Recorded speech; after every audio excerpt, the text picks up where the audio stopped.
Okay, welcome everybody. Linda and Diane, can you see the NMOA website now on the screen? Yes, Yeah. Okay, great.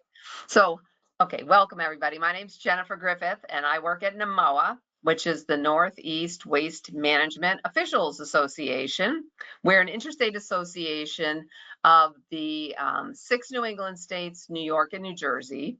And we are an association of the solid waste programs, the hazardous waste programs, the pollution prevention and toxics reduction programs in those states, as well as the waste site cleanup programs are also members of NMOA. And the priority for the waste site cleanup programs through NMOA is training. So that's what we're here to do today. So we have two great presenters. We've got Dianne Phillips from Holland Knight, and then also Linda Gaines from EPA headquarters that are going to speak with us today about regulatory and definition of PFAS, which will be helpful for those that want some good background, but also are thinking about policy and implementation. So a few logistical things. We got a lot of folks joining us today. So we will be doing questions. You're going to have to type them in. Everybody has their own GoToWebinar control panel. So there should be a question section in that control panel, and you can type in questions at any point. You don't need to wait until we're, we have official question time. You can type things in at any time. We will be posting PDFs of the presentations today on the NMOA website. That will be probably maybe next week, maybe later this week. And I'm just going to show you the NMOA website so you can see if you want to learn more about NMOA. But to find the presentations afterwards, I will send an email out to everybody that's attended today, but in case you want to look for other things, you click on events, and my computer's being a little slow right now. Sorry about that. So the website is very forward looking. So let's see here, I lost it now. It's got things that are coming up in the future. Today's webinar is still considered today, but we've got some other webinars coming up. This is all of NMOA, so there are solid waste issues as well. But here's the next PFAS one after today is about ski wax, if you're interested in that. So you can find future things that way. If you want to look for past events, like after today, the webinar we're going to listen to now is going to be in the past. So this is a little key arrow here. So if the people can see this little arrow, you click on that and you get to the past. And then you can see, again, my computer's slow. I apologize for that. You can see things that have happened in the past, and it goes the most recent past to the farther past. So if you want to look up things that we just did, they're down at the bottom. So we just did this webinar last week. I don't have the presentations posted yet for that one, but let's see. Here's sampling and analytical method developments. That was some EPA presenters a couple weeks ago. And so you open it up and then there's PDFs, the links to the slides, and it was recorded. So there we go. So I just wanted to show that quickly. One other thing that is happening is that NMOA, we did get continuing education credits for the webinars for Massachusetts licensed site professionals. So again, Massachusetts LSPs. So if people are on here today that want the credits, you need to do a few things. You need to stay on till the end of the webinar. You also need to be not doing other things during the webinar.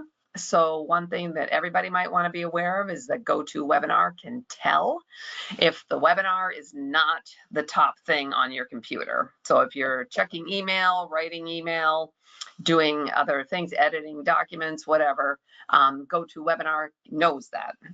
So you need to keep the webinar at the top level of your computer so that I can know that if you want the credits. Also, we're going to have to do some poll questions during the webinar, and if you want the credits, you must answer all the poll questions, but it's kind of fun for other people to do it as well, so I encourage everybody to answer the poll questions. You should also type in at least one question during the webinar if you want the LSP credits. And if you didn't have a question when you signed up for this webinar about wanting the credits or not, please email me later to just let me know that you do want the credits, or I won't be able to know that. So again, it's just Massachusetts licensed site professionals. I don't have any administrative help here at NMOA anymore, so we can't do other types of certificates and other things. So sorry about that. So just one last reminder again to type in questions at any point, and we will be posting the presentations after the webinar, and I'll send an email around to let people know when they're posted. So I think with that, I'm done with my logistical stuff, and I will turn the computer over to Linda Gaines and introduce her for the presentation. So Linda Gaines is an environmental engineer and environmental health scientist. She has worked on the environmental site assessments, water and wastewater work, air permits, and hazardous waste permits. She works for EPA headquarters after earning her professional engineer's license, and she also earned her PhD focusing on environmental health. At EPA, she maintains the regional screening levels. So she's a key person there. A lot of you know the RSLs. Linda is the person there that's maintaining that. And she is the Superfund subject matter expert for PFAS. And I will just say, NMOA had a big conference back in April. Linda came and did this presentation, and many people afterwards, even though it's a lot of minutia, thought that her presentation was very memorable and something that more people should see. So that's why we're having her today. So with that, I'm going to turn my camera off and mute myself and turn it over to Linda. Thank you. So and you can also check. Turn your camera off too. Oh, yeah. Can y'all? Because I'm about to turn my camera off. Can y'all? Hang on. Actually, Linda, you just got really fuzzy. We were talking earlier, and you sounded fine, but now your voice sounds very fuzzy. Okay. Uh-oh. Am I still fuzzy? Yeah, very, very. Shoot. I don't know what happened, because we were on the web. We were talking just before this all started, and you sounded fine. Okay, I'm gonna. How do I sound now? Yeah, you still sound. I don't know what happened. Sorry, everybody. Bear with us here.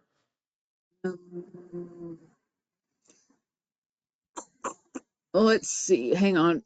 Okay, you sound better. You sound a little better. Okay, how about now? Yeah, you sound fine. Okay, I'm gonna mute myself and go and take it over. Okay. Can y'all see my slides? Or yes, Jennifer, can you look? Yep. You can? Yep, you're good. Okay, great. Okay. Well, thank you, everyone. And excited people want to hear about seriously in the weeds PFAS chemistry. So, first of all, I just need to give a standard disclaimer that I do work for the Environmental Protection Agency, but you know, I speak for myself. I'm going to be discussing. I don't speak on behalf of the agency, and to be very clear, I have opinions with a capital O as to what the definition of PFAS should be, and nobody may share my opinion. So I just want to say I speak for myself.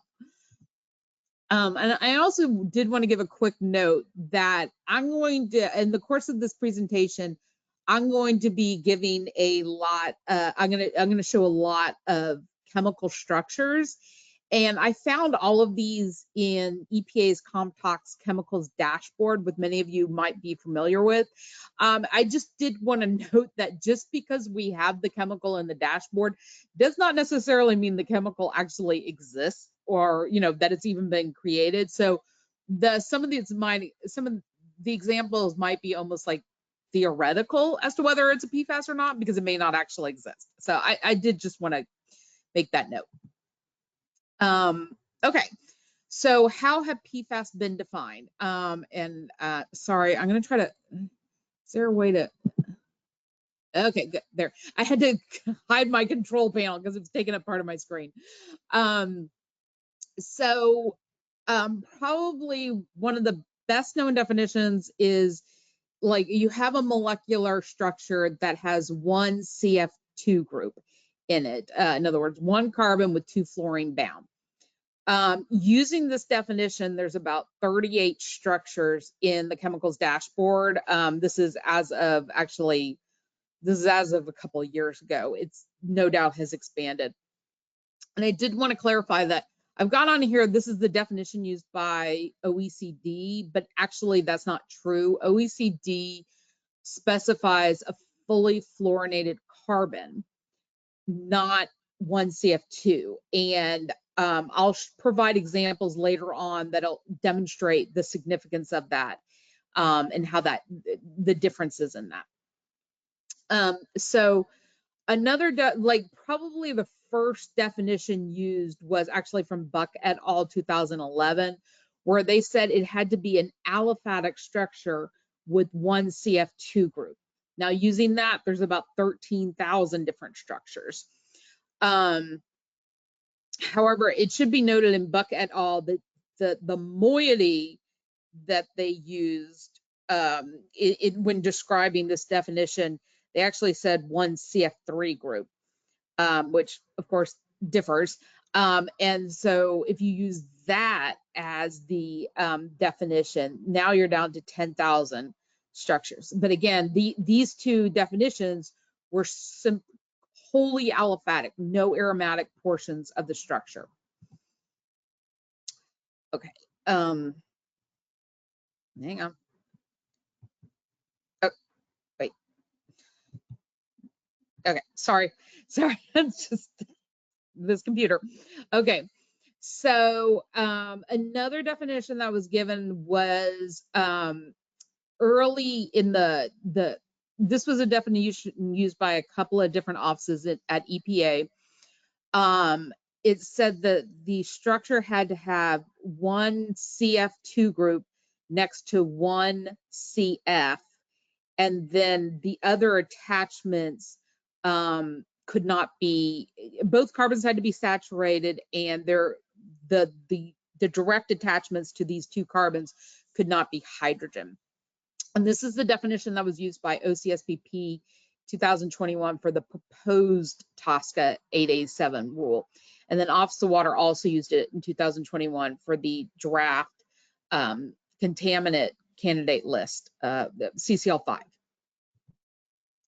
Okay, so then when Office of Water finalized CCL5, they modified the definition, I believe based on public comment. And so the part of it was still the same, that first one that I've got drawn on here with the CF2 next to a CF. So that part stayed the same. But then they added in and basically allowing for ethers. So if you had a CF2, then an O, then a CF2, where again, the direct attachments to the CF2s could not be hydrogen. And then they also added in a third structure, which kind of allowed for like branching essentially. So it was a CF3 next to a C next to a CF3. And then the attachments to that middle carbon they all had to be saturated, and the middle carbon could not have hydrogen attached to it. So again, this was used in office water for CCL5. And this provides, there's about 10,000 structures in the dashboard. Again, this was the search I did a couple of years ago, so the numbers have increased. Then next, when OCSPP finalized TSCA 8A7 in 2023, they also modified that original definition. So again, that the first structure I've got shown here, it's similar to what they originally used as for the definition, but they're saying, so it's they changed it by saying it's CF2 next to a CF, and it just has to be saturated carbons. It doesn't have that prohibition on hydrogen being attached to those two carbons. They also allowed for an ether group similar to office of water, and those just have to be saturated carbons.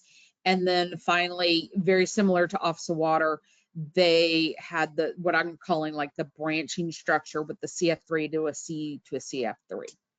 And again, there's some minor points that are differences between these, and those actually can become important. And so this is, I'm not sure if I already said this is about 11,000 structures in the dashboard using this definition. So the dashboard also had a definition, they called it PFAS structures. And this was not for regulatory reasons. This was just sort of like a convenience list in the dashboard to find various PFAS structures. Using a structural definition, what are a bunch of PFAS? And so I'm not going to describe them all, but I have them on here. And so this was the list for version 3, the structures here below. Then for version 4, the structure that is the 6th from the left, so the second to last one, that is trifluoroacetic acid, otherwise known as TFA. That one was removed from for version 4 of the PFAS structures list. And when PFAS version 3 was about 11,000 structures. When you remove the TFA, it now goes to more like 10,500. And I'm sure an immediate question people have is, wait a minute, you removed one structure, TFA, and now you've lost 500 structures. How does that work? Well, it's because TFA, because the structure, the dashboard also has like mixtures or multi-component structures. So like if you have a salt, think table salt, NaCl, that's two different things, right? It's sodium ion and a chlorine ion. So TFA is used as a solvent for a lot of things. And so there were mixtures with TFA as a solvent, and there's about 500 of those. So that's how that worked. So, yeah, after I helped write a paper with several other colleagues where we were just sort of comparing the different definitions of PFAS and how many structures were resulted from that. And as in the course of doing that, we realized that there were structures that were on TSCA in the 2021 definition, but they weren't on the dashboard structures list. And the dashboard structures list, which again is not regulatory, it's just this convenience list, was supposed to be, or the hope was it was kind of all encompassing, like catching pretty much everything. And so in realizing that the TSCA 2021 definition had things the dashboard didn't, that caused us to start looking at the definition and seeing, okay, well, what structures meet the TSCA definition of PFAS or the OECD definition of PFAS, but did not make it onto the dashboard list. So in other words, with these, if you have these 7 structures or the 6, how many extra structures did we need to add so that we would catch as many as many PFAS structures as possible, so that it wasn't like OECD is catching something, but we weren't. So we went about comparing these different structures, and we did put some limits on it. Like if the compound had less than 3 fluorine, we weren't going to look at it because we're just trying to draw some sort of limit.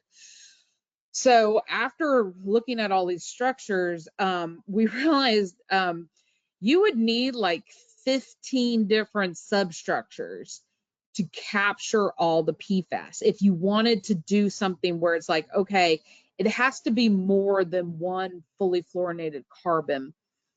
You want a little bit more than that, but in other words, you want to capture as much as possible. And obviously 15 different substructures is complicated and it's kind of difficult to explain to people. I mean, I think like just listing them all. So this is, and so I say we, this is Tony Williams and I, we're kind of going through, looking at these things, going back and forth about it. And we came up with the idea of, okay, what if instead of focusing solely on substructures, we then looked at the amount of fluorine in the compound. And this should be noted, this is not, so we proposed using a 30% fluorine based on fraction of the molecular formula, excluding hydrogen, and we would call that a PFAS. And to be clear, this is not based on molecular weight. The weight of the atoms play no part. This is based on the count of elements in the structure to determine with the percentage of fluorine.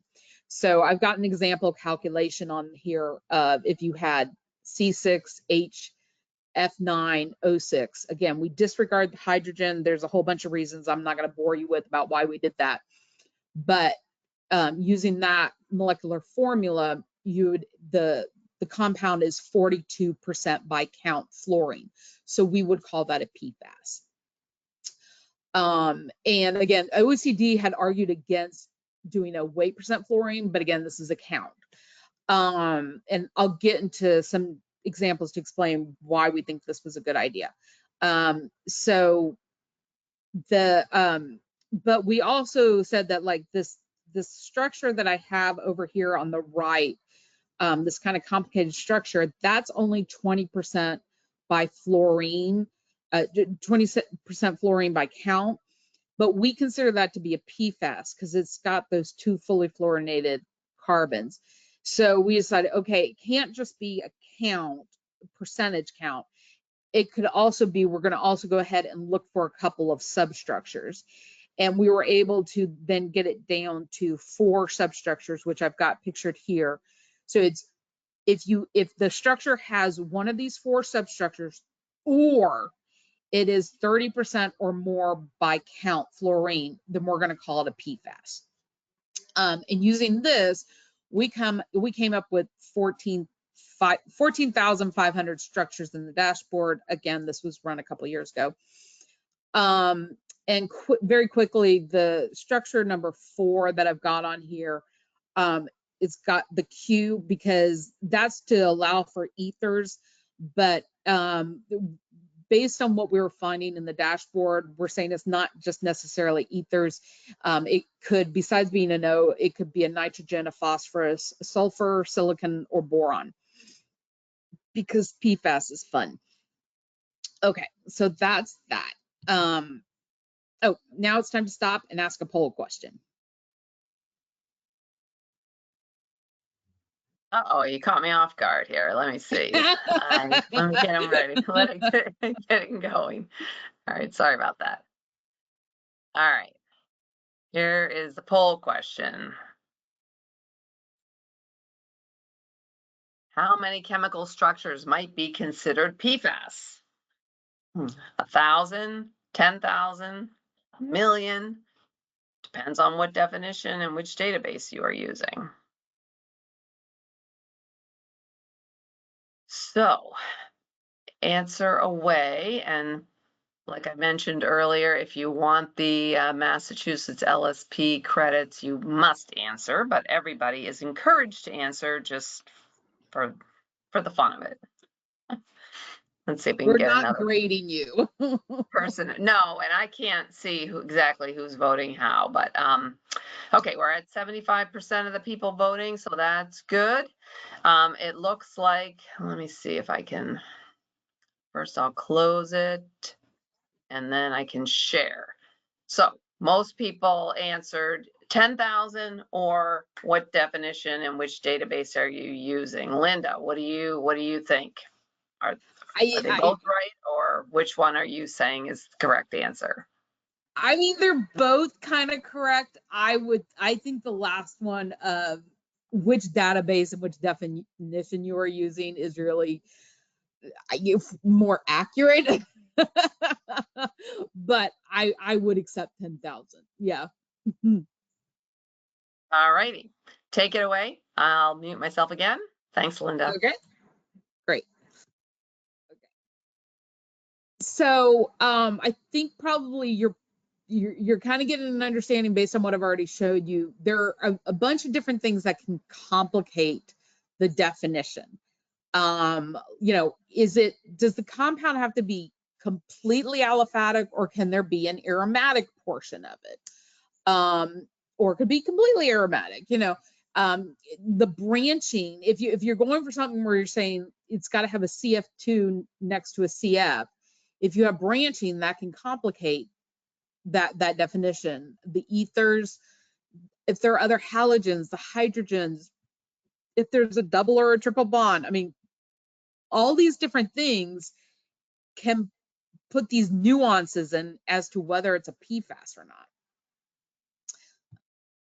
So, and this is I found this, I was basically searching around for examples to give, and this is like one of my favorite examples to give of why this is complicated, and why the whole substructure thing may not be as easy or the best way as some people might think.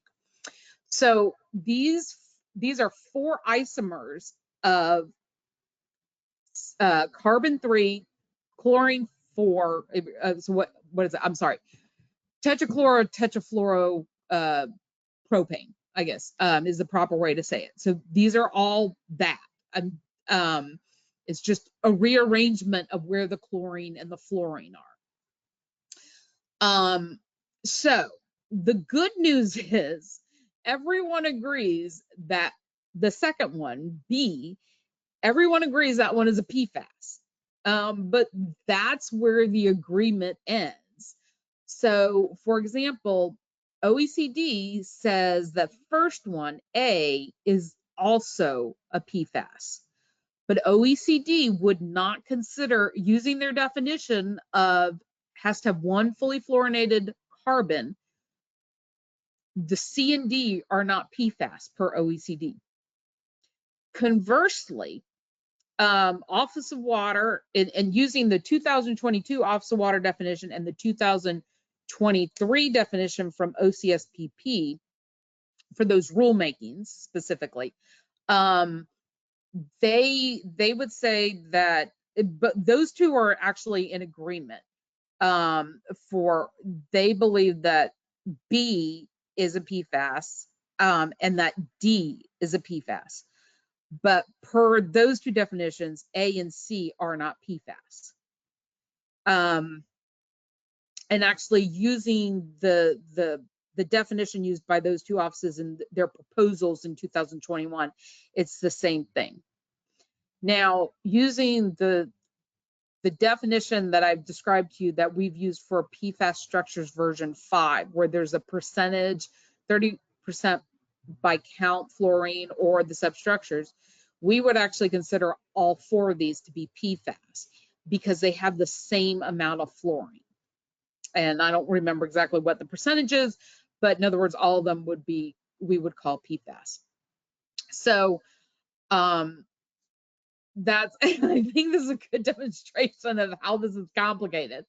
And I mean, look, I gotta say, I personally, again, I speak for only myself, I think it's a little absurd that like one would be a PFAS, but the other three are not, or, you know, I think it's a little bit weird.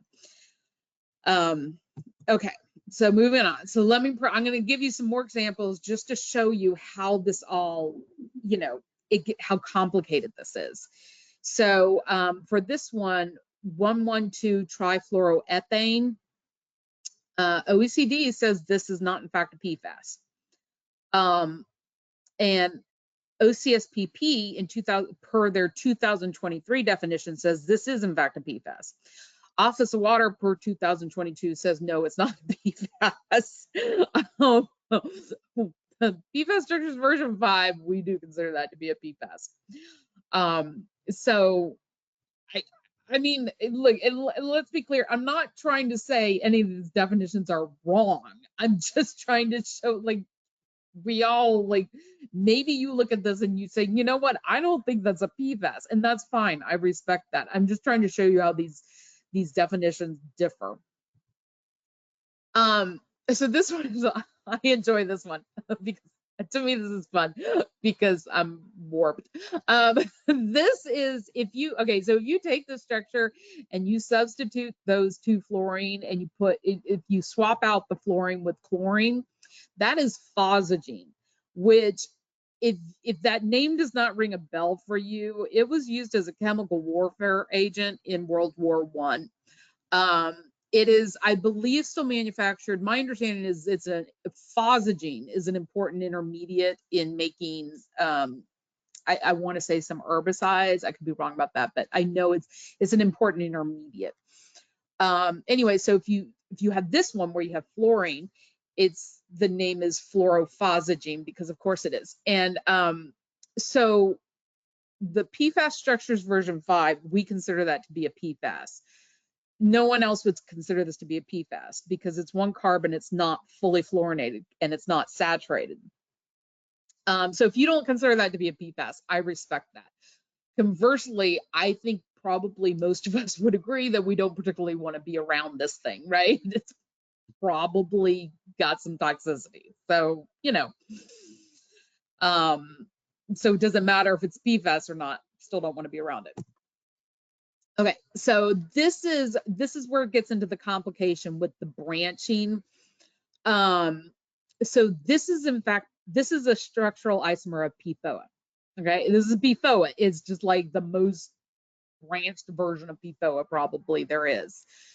So OECD does consider this to be a PFAS, and actually all the definitions, all the newer definitions consider this to be a PFAS, except for that 2021 definition. And this gets in, it's sort of a good demonstration of the problem if you don't allow for the branching. This is a fun one. This is perfluorohexamethylprismane, and I probably did not pronounce that correctly. But importantly, this chemical only has carbon and fluorine. There's no other elements in this, just chlorine and fluorine. And all of the carbon are in fact saturated. And I'm sorry, did I say chlorine and fluorine? It's carbon and fluorine. So it's a perfluorocarbon. But as you can see, it's extremely branched. So this does not actually meet any of the definitions from the earlier or the later versions from Office Water OCSPP because it's too branched. I'm not sure if you'll be able to see my mouse. I don't know if you can see my mouse, but just in case you can, like, in other words, here's the carbon, it's fully fluorinated, it goes to another carbon, then it goes to another carbon, and then it goes to a carbon that's fully fluorinated. So there's two carbons in between each fully fluorinated carbon. So it's a complicated structure. I don't know if this thing actually exists, and if it does exist, I'd really be interested to know why it exists, like what is its use, but there you go. Okay, so this is an ether, perfluoro-3,5,7 trioxaoctanoic acid.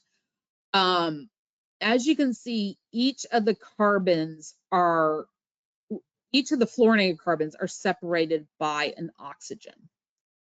So this structure does not meet that earlier OW and OCSPP definition of a PFAS, but it does meet the later ones. So again, it's just sort of to explain, you know, where you're not having fluorinated carbons next to each other, maybe because it's an ether. This is, well, here's another ether. And so this meets the later OW definition of a PFAS, but it does not meet the later OCSPP definition of a PFAS, because OCSPP has the thing where each of the carbons has to be saturated, or it can't. Yeah, no, it has to be next to saturated carbons, and so I need to triple check this one, but I'm pretty sure it doesn't meet the definition because of that. The carboxylic acid is, of course, not saturated. Okay, so then moving on to this one, this is an ether. This is actually, it's actually an FDA registered drug used for general anesthesia. So it meets some definition of PFAS, but not others. I mean, it's an FDA registered drug, so clearly it has health effects. I mean, we want that health effects, assuming there's a anesthesiologist involved, but you know, it doesn't, you know, calling something a PFAS doesn't necessarily mean it's toxic, right? I guess that's kind of the point I wanted to make. This is the pinwheel, in my opinion. But again, so it doesn't meet later definitions from OW and OCSPP because you have fully fluorinated carbons that are bound to an ether, but that's bound to a carbon that is bound to another ether. And so because of the way they're all separated, you have this issue. Okay. Conversely, this is the flip side of making a definition that's very broad. Per OECD, this structure is a PFAS. It's got exactly one fully fluorinated carbon, which is in the middle, and that is it. Personally, I wouldn't consider this to be a PFAS. I mean, it's got two fluorine, you know, but OECD does. And if you want a really broad definition, then you probably would need something like that.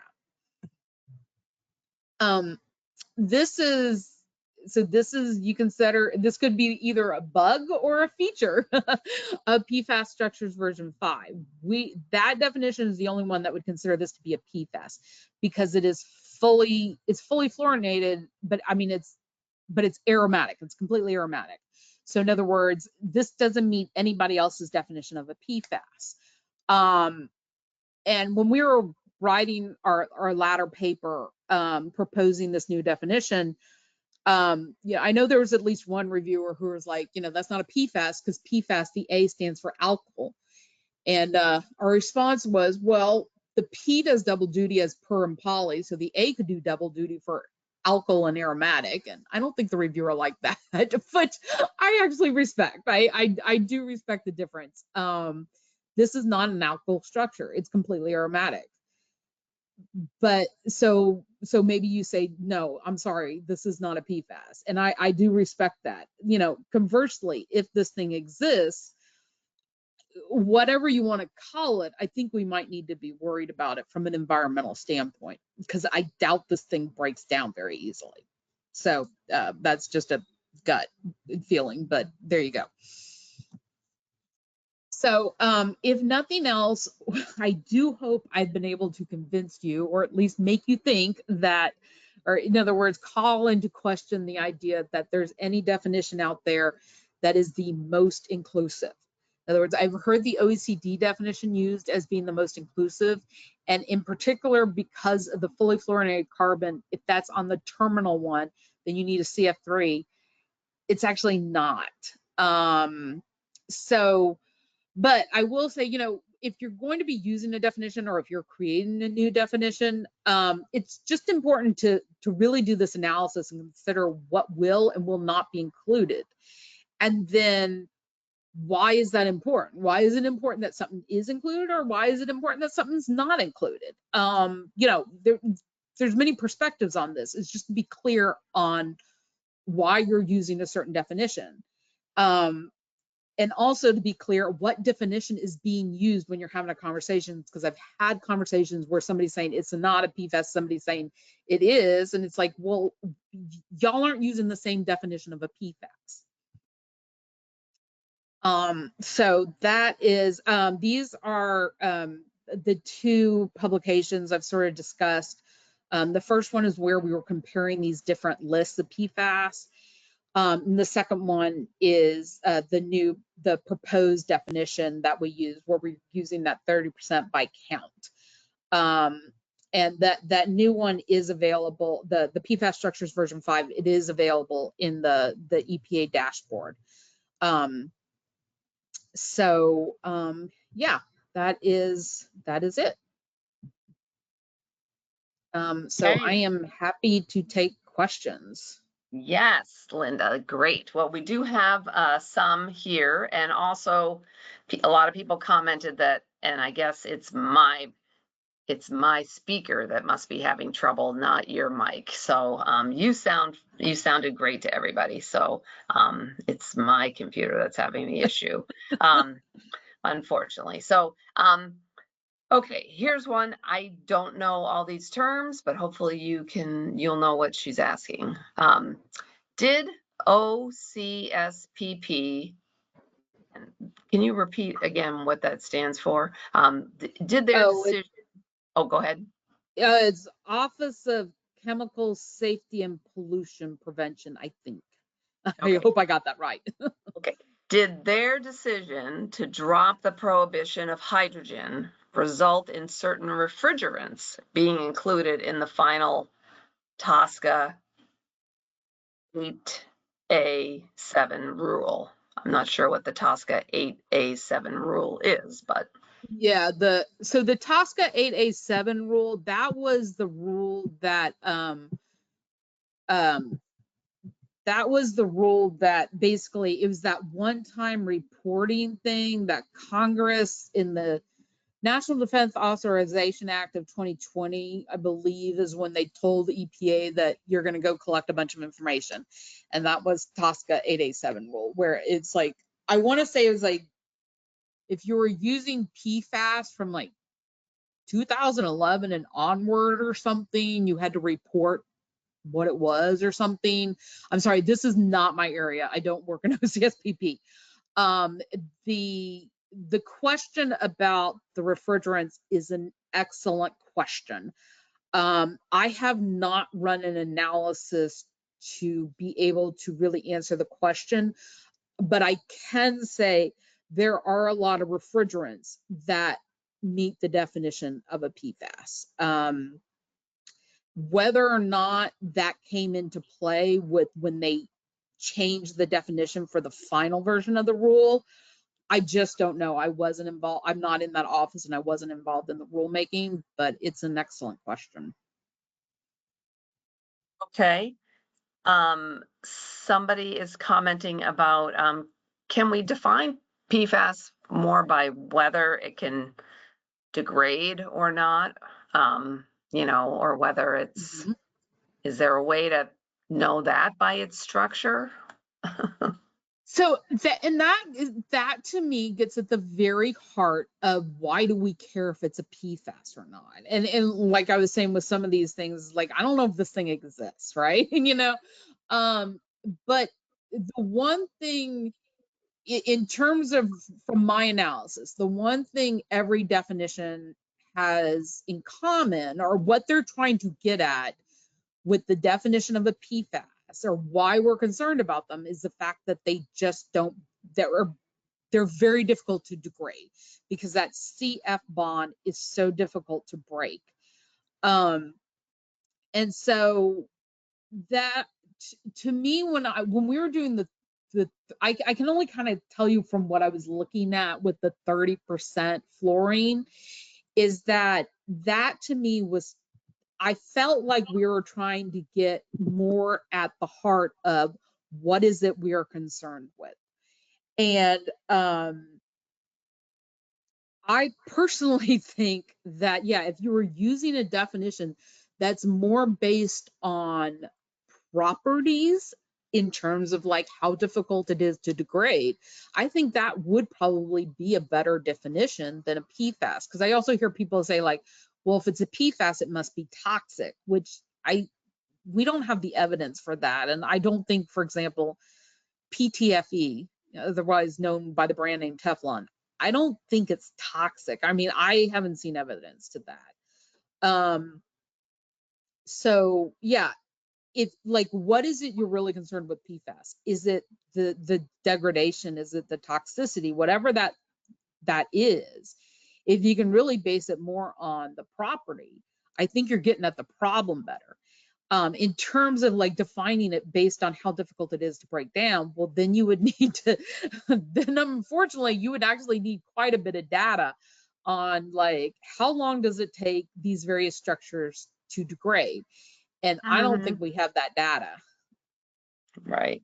Okay. Well, so we're getting short on time here, but someone is wondering, I don't know if you're familiar with definitions that the states are using in some of their legislation or their proposals. But if you are aware, can you comment on the definition of PFAS being used by the states of like Maine and Minnesota that seems to be even broader than the OECD definition?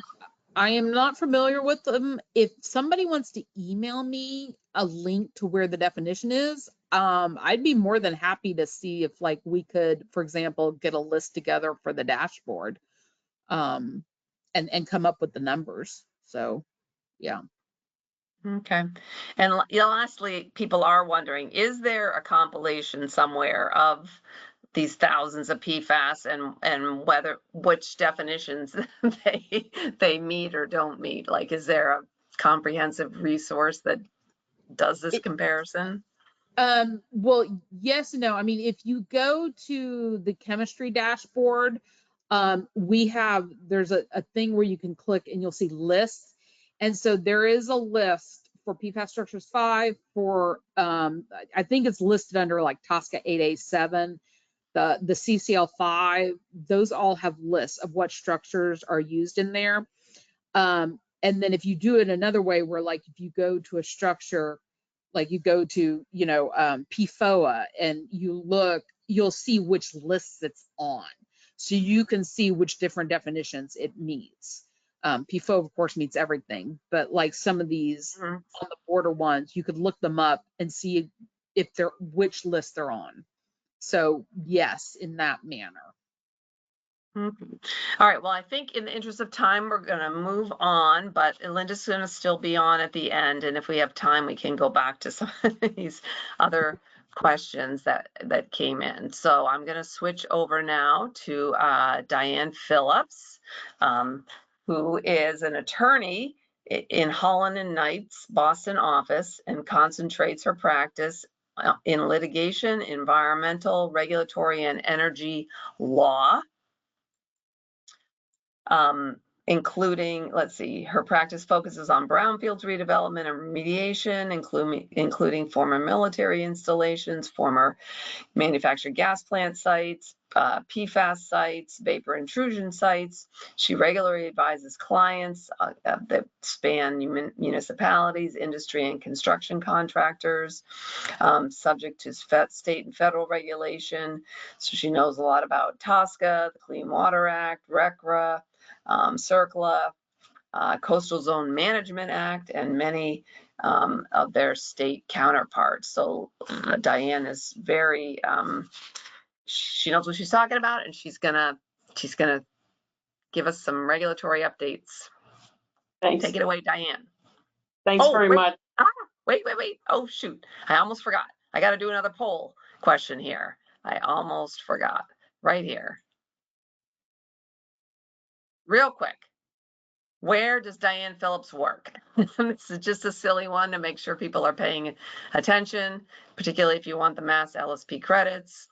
Collect the responses. Does Dianne work at US EPA, Burns and Levinson, Dewey, Cheatham and Howe, or Holland and Knight?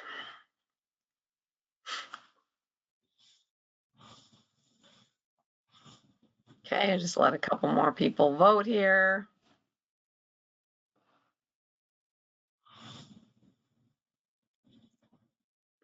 Okay, just another few more seconds. People can vote.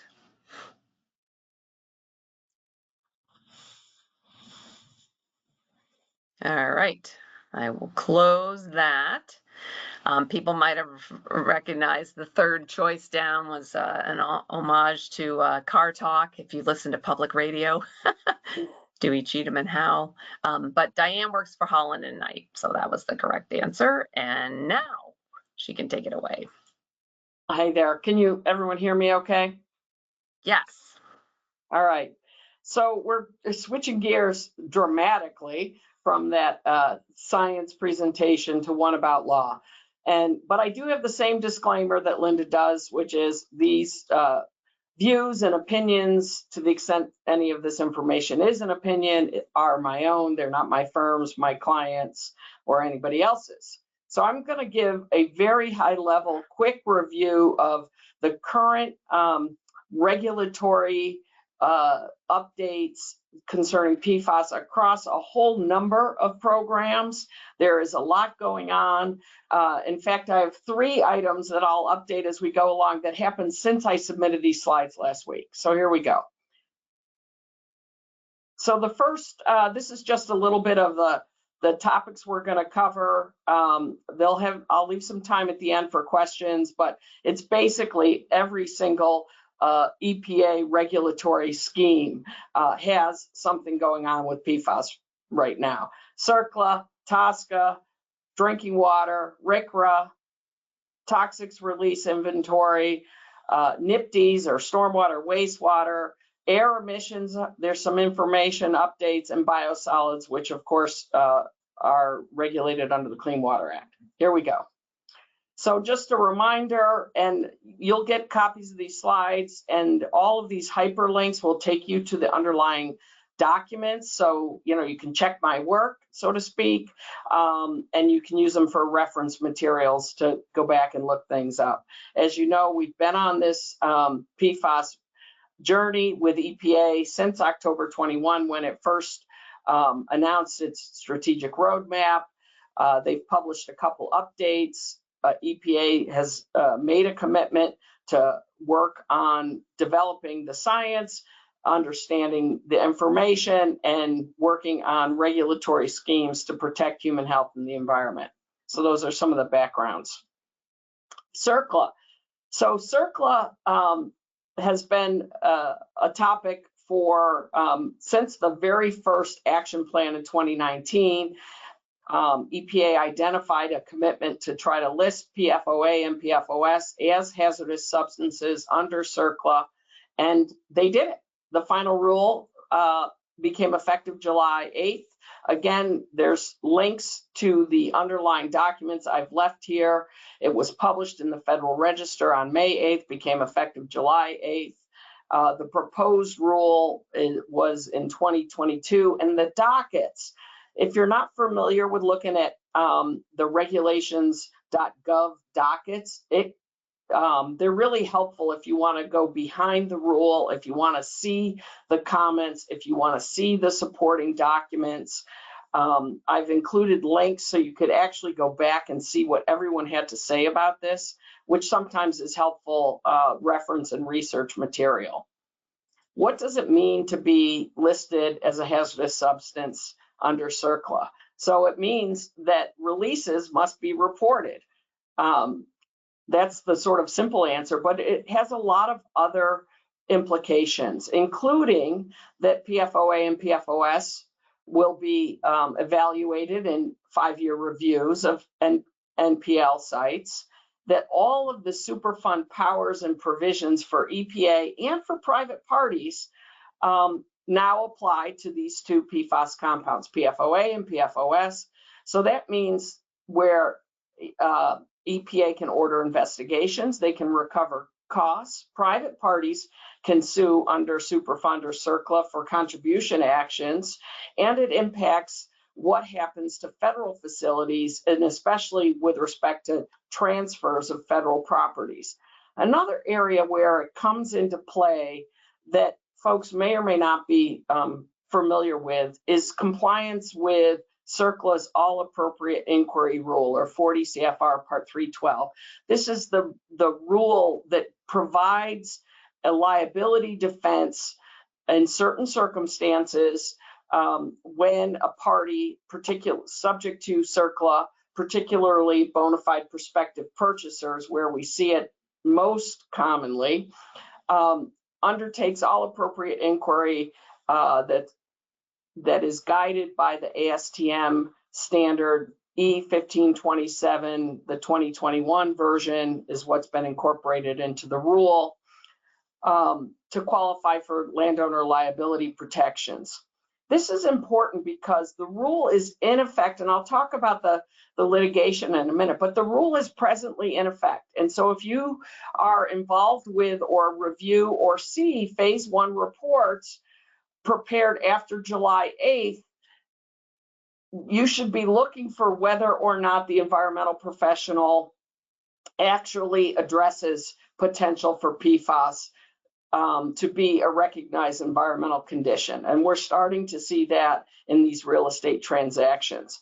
One of the things, though, that EPA did, recognizing how powerful CERCLA is when it designated these two substances as hazardous, these two compounds as hazardous substances, is it also published an enforcement discretion policy, and there's a link to it there. And the policy is to indicate to parties, particularly what they call passive receivers. So it's entities who have found PFAS, PFOA, and PFOS at their property, but they didn't put it there or they didn't use it. So it's particularly things like municipal landfills, POTWs, some airports and other public facilities. EPA has published as a policy, not as a rule, not as a law, but as a policy, that it will exercise its enforcement discretion and not pursue enforcement in certain circumstances. That doesn't mean you won't necessarily have to do something if you find PFOA or PFOS, but it does mean that you're likely not to be the subject of enforcement. And so, as I mentioned, not too surprisingly, a number of parties petitioned to challenge the regulations. And those petitions under the Administrative Procedure Act are filed in the DC Circuit Court of Appeals. And they have been consolidated in a single docket, which is often the case when multiple petitions have been filed. And so far, we haven't seen briefing. The final briefs are due April of 2025, and then there'll be this argument about whether or not EPA properly designated PFOA and PFOS as hazardous substances, whether they had the authority to do that, and what's going to come of that. So stay tuned there. TSCA is another topic that is PFAS, I think, all the time. And Linda mentioned this as well. This slide concerns one of the biggest topics that people are concerned about right now, which is the one-time data call.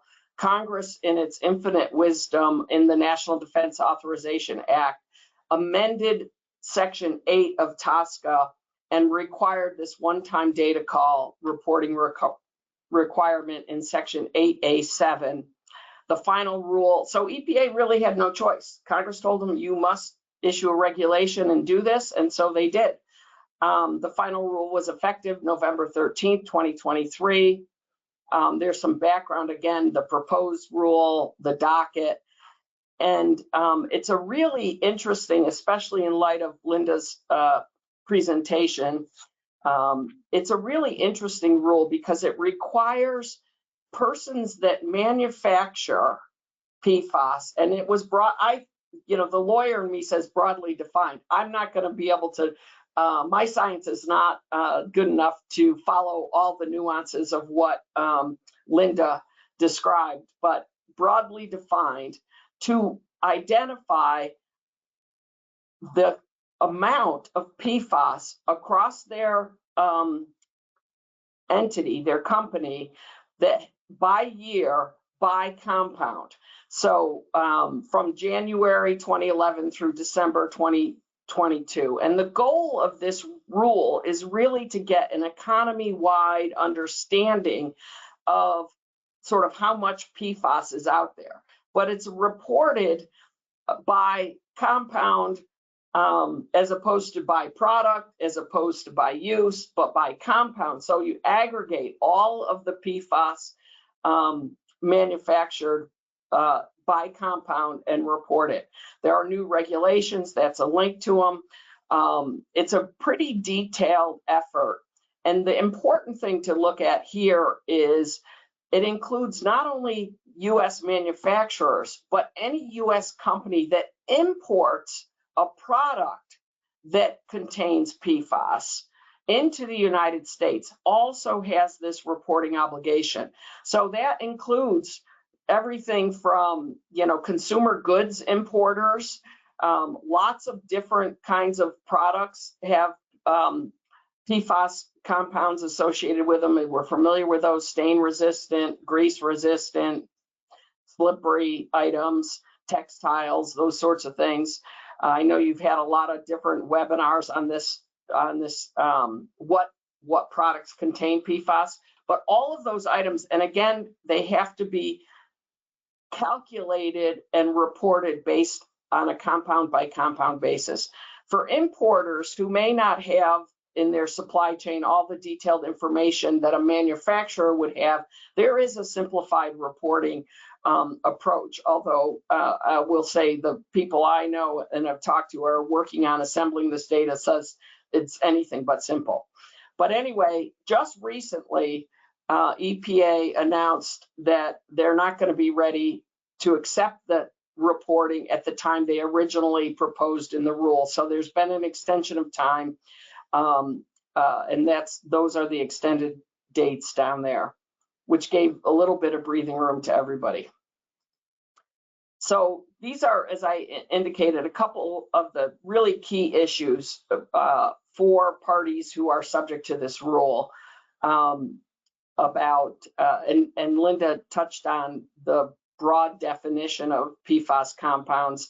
It's, again, a very large group of entities that are subject to reporting. There's no de minimis levels. It includes, as you can see, all of these items, and most particularly importers of products called articles in the regulations. And you have to report all of this information you have that's known or reasonably ascertainable. So, so that's a really very broad standard, and it's requires parties subject to this rule to do a very comprehensive investigation within their company about who knows what, who might have information. There's a link there to some of the information EPA has published. They've done some webinars, they have some FAQs, they have a 150-page reporting instruction document available. Some other things that are TSCA developments in the that are kind of out there to remember is some of, and I'm not going to go into detail about these, but there are lots of other areas where EPA is acting under TSCA to try to eliminate PFAS from use where it hasn't been adequately evaluated or studied. So there were amendments. So low volume exemptions used to be an exception to the TSCA study rule if it was kind of a small amounts, and what we've concluded is, you know, small amounts of PFAS are still potentially of concern. So they've eliminated that low volume exemption. They've revised their significant new use rule to make it important for new uses to be fully studied before they're put into commerce.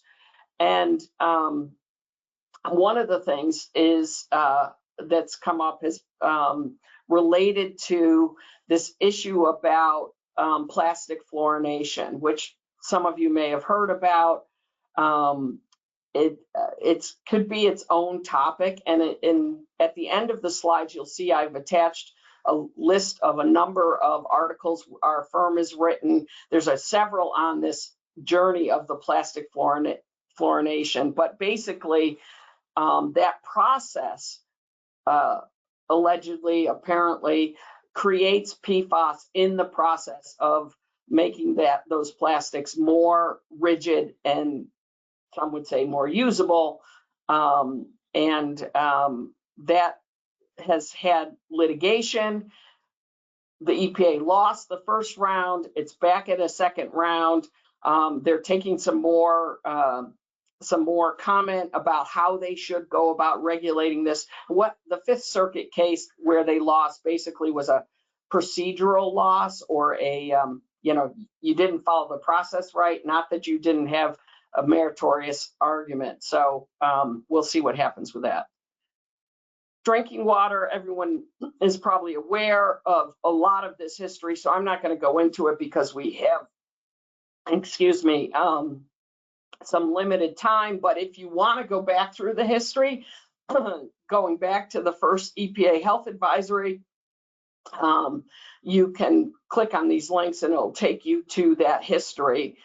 Basically, as we've sort of known kind of in general, we went, all of the data has shown stricter and stricter requirements for PFOA and PFOS. To the point where the goal is 0 in drinking water. So again, this is a little bit more of the history. Linda talked about the contaminant candidate list 5 and how that has been leading to a lot of this is trying to come up with data to justify drinking water MCLs. And that, it began with the health advisories, the contaminant candidate list, which is the list of compounds that EPA is watching, and then of course the unregulated contaminant monitoring rule, which is the beginning of monitoring in public water supplies. And we're starting to see that data that began in 2023. And, unfortunately for many of us, there's a lot more PFAS in drinking water, PFOA and PFOS, than we had previously understood. This is the final MCL. Drinking water regulation became effective April 10th. Everybody, I'm sure, is familiar with this, saw the news. It regulates these compounds that are listed, including what many viewed as a novel regulation for an MCL for mixtures containing 2 or more compounds using a hazard index approach as opposed to a concentration. And that will come out to play when you hear about the litigation. So the final rule went into effect. There's 3 years of testing and then 5 years to take action if a public water supply exceeds one of the MCLs. However, there were legal challenges here too, and they have been similarly. Interestingly, the legal challenges are based upon the Safe Drinking Water Act procedure as opposed to the Administrative Procedure Act procedure, which is a little bit of a nuance, a legal nuance, but essentially the same. A challenge to the rules. They're consolidated in a docket, and again, the issues raised are whether or not the hazard index is a legal approach, and whether or not there was adequate data to reach these conclusions, and data in terms of occurrence data primarily, and cost benefit analysis. Final briefs are due March 25th, but one of the updates is just yesterday we saw the first briefs from the plaintiffs, and you may see some press about that. And it is a sort of interesting arguments, high level. One of the plaintiff organizations said EPA failed to follow the Safe Drinking Water Act procedure, which is a a 6-step process, and they skipped a couple, allegedly, in the brief. So it'll be really interesting to see what happens with this rule. RCRA, that's another program that's administered by EPA. There is a proposed rule out there to identify 9 specific compounds as hazardous waste. So we know there are 2 compounds that are hazardous substances. Today, there are no compounds that are designated as hazardous waste under federal law. A hazardous waste designation means that there will be disposal requirements, there'll be RCRA corrective action requirements potentially, and this, in my mind, this rule is being anxiously awaited by a lot of entities who are trying to figure out, like, can I get rid of my waste? And right now, it's really up to the waste disposal facilities, whatever they may be, whether they're landfill, incineration, or whatever, to decide whether or not they want to take on that waste. But as soon as the RCRA program, as soon as PFAS compounds are designated as RCRA hazardous waste, there will be a whole regulatory scheme around what you can do with those compounds as hazardous waste. I will say the last agency rule list said that EPA expected to finalize these rules this year. I don't know, they often say they expect to do something and then get delayed, but we should be thinking they will be coming soon. And now we are to our poll question. Okay, let me do this last one. Which EPA regulations have been challenged in court? The CERCLA designation for PFOA and PFAS, the National Drinking Water MCLs, none of them, neither of them, or both of them.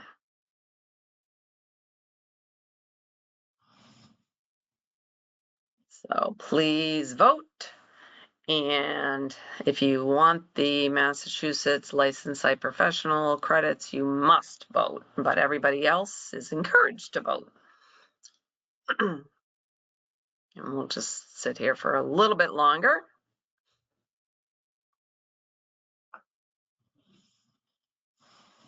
And let's see, I think that's long enough. And I'll just show the responses here. And then, so we have responses all over the place. I believe the correct answer, but Dianne, please say it, is the both. So Yes, the people, correct, both. Yeah.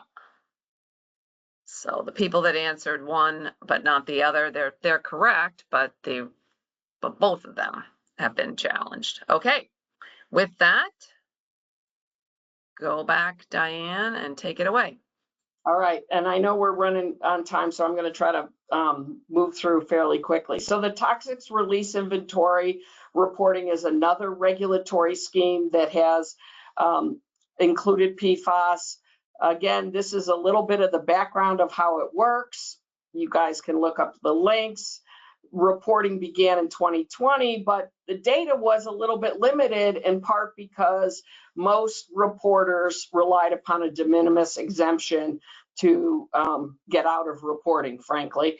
And those changes were addressed in a recent final rule last year, but the final rule implications do not become effective until reporting years 2023, which we just got data on that, and reporting years 2024. So it was very limited number of entities that reported because of the de minimis exemption, and we expect to see that change. So that again is publicly available data to help sort of evaluate the level of PFAS out in the economy and where it is showing up on a facility by facility basis. So for stormwater and wastewater discharges, this is under the Clean Water Act National Pollutant Discharge Elimination System, or NPDES.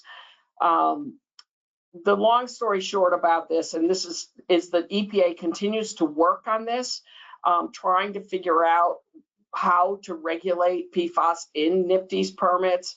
There's in some places, permit writers for individual permits are already putting in monitoring requirements. There aren't any effluent limits in the sense of prohibitions yet. They do expect to issue regulations, but we're quite a ways out still. And just recently, they went out for additional public comment for the textile industry. So I think this is going to be a little bit longer, but I do think the Part 136 monitoring method rule change will happen sooner rather than later, and that's really just to keep things legal, officially adopt method 1633 and some of the other methods that are out there for NPDES monitoring. So air emissions, again, there's still no regulations, but there's a growing body of data that shows that PFAS can have aerial deposition and can be emitted and carried through air emissions. There's been a fair amount of study out there and efforts to collect some more data. And one of the updates I wanted to mention here is that I didn't put in the slides, and I apologize about that, but three states have now petitioned EPA to designate 4 PFAS compounds as HAPs, as hazardous air pollutants, which is a whole regulatory scheme that already exists. So so they would be sort of immediately like baked into that scheme, and entities that are required to measure and report would have to immediately start measuring and reporting, and it would be a pretty broad group. So I think there's some it'll be interesting to see what EPA, how they respond to that petition. Right now it appears to me that they're taking a more cautious approach. Let's get some better data, let's figure out what this is going to be, and they may learn from the results of the litigation that happens under the CERCLA designation and the drinking water regulation, that where people are going to challenge and make a challenge based on some of the recent Supreme Court cases, which is, it's a whole nother presentation.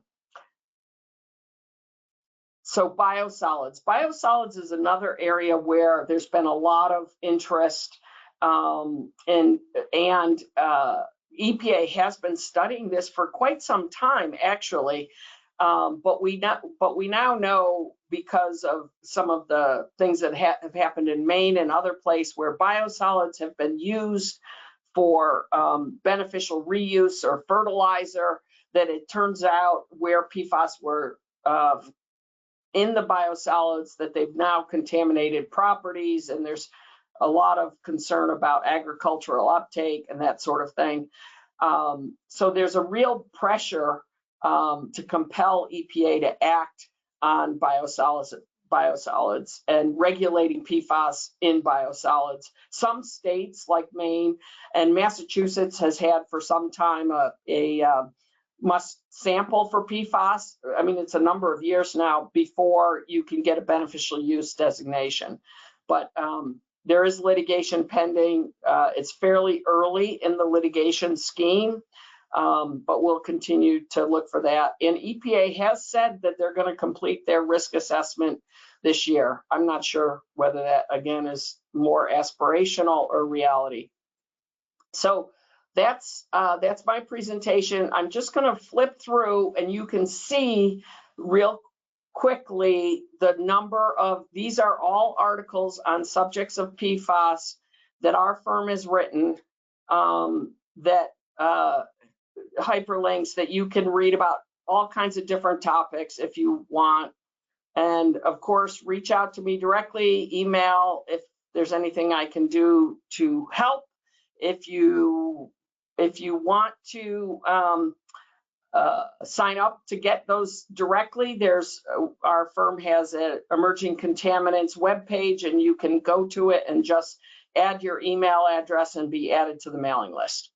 So I've left us a few minutes, 10 minutes for questions, I guess. Great. All right. Well, we got a bunch. So let me start in on them. So thank you, Diane, for that great summary. So who generally are the plaintiffs that are challenging these rules, and in specifically the MCLs? So the plaintiffs challenging the MCLs are typically, well, the plaintiffs in both the CERCLA case and the drinking water case are typically trade organizations. Or organizations created for the purposes of challenging.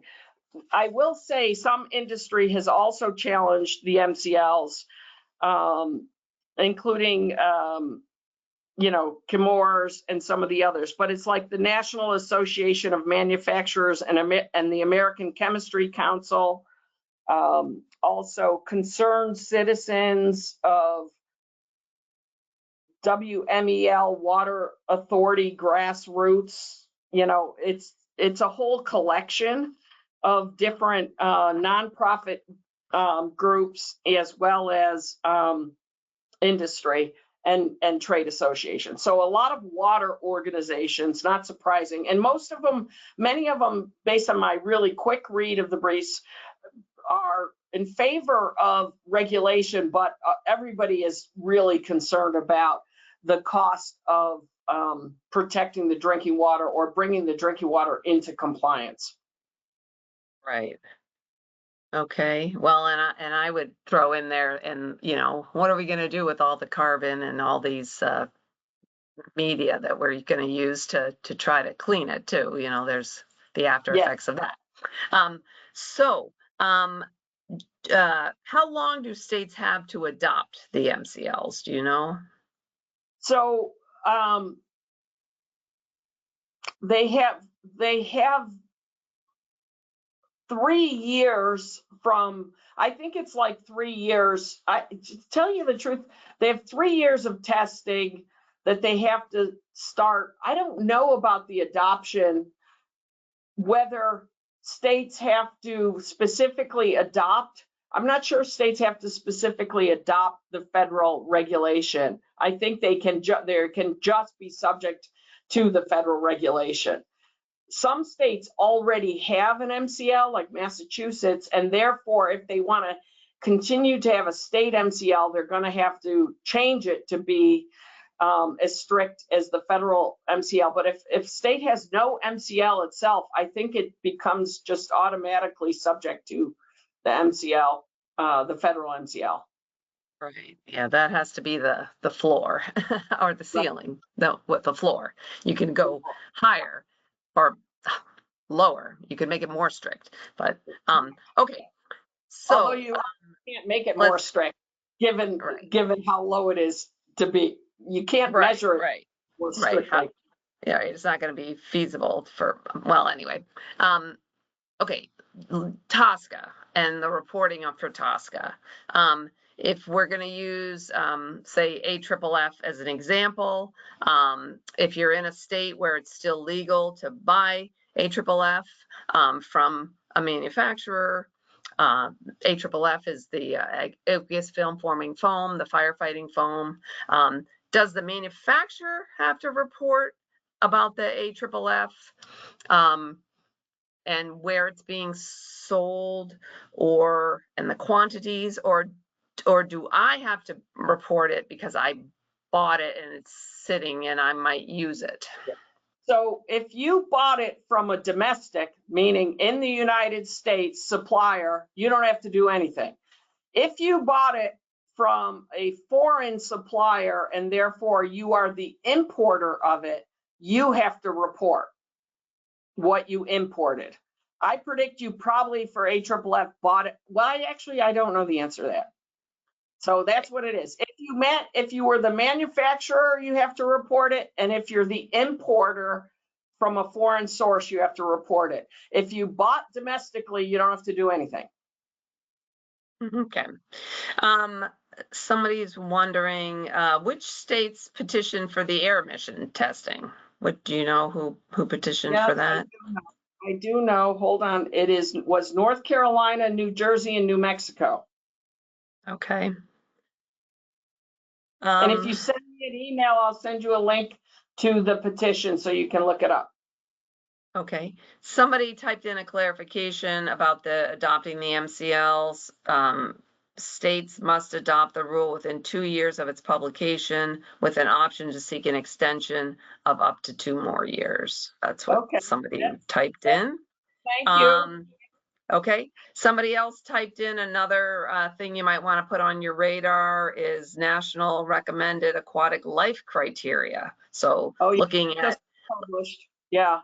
Yeah, just published that for PFOA and PFAS in fresh water. So there's more regulatory considerations. I predict. Excuse me?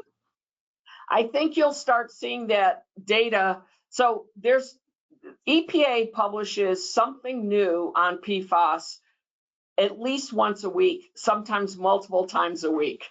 So their data on the aquatic information just came out in the last week or so, but I predict that information will trickle to states and show up in NPDES discharge permits. Okay. All right, so here's another overarching one, and then if anybody has any further questions for Linda or Dianne, please type them in right now because we're starting to come up against 3 o'clock. But regardless of how the election turns out, there's going to be a new administration coming up. What are your thoughts about how these rules could be affected by that? Would they be rolled back, have their deadlines extended? Would any go away? Yeah. Wow, that's a hard one. I mean, I guess I would say that I think a Harris administration would continue the Biden administration's approach under the strategic roadmap. I mean, that I think that's probably doesn't come as a shock to too many people. I think I don't know exactly what a Trump administration would do. There were during the first Trump administration, not on PFAS, but on other topics, there were rollbacks of some environmental regulations, especially under the Clean Water Act, some of the 401 water quality certification program, for example. I don't see major changes in what's already in the works. And I do think there's a lot of bipartisan congressional interest in PFAS. I mean, the chemical does not know red or blue states. It's, and I think that our members of Congress and the Senate who are both Republicans and Democrats live in states that are adversely impacted by PFAS. And so I'm not so sure there'll be a kind of a less interest in the topic in the whatever new administration exists. Okay. Well, that might be just a good place to end it. I don't see any more really. I think we've covered most of the questions that have come in. If anybody feels like I didn't get to theirs, you retype it in so it comes up here at the bottom, and I can ask it. But otherwise, I think we're good. I've got just, 30 seconds before 3, so it's a good time to end. I just really want to thank Linda Gaines from EPA for her presentation, and Dianne Phillips from Holland Knight for her presentation, and just, their great expertise and their work. And thanks for sharing it with us today. Much appreciated. And I'm going to end the webinar for everybody. So I hope everyone enjoys the rest of their day. Thank you again so much, Linda and Dianne. Bye-bye.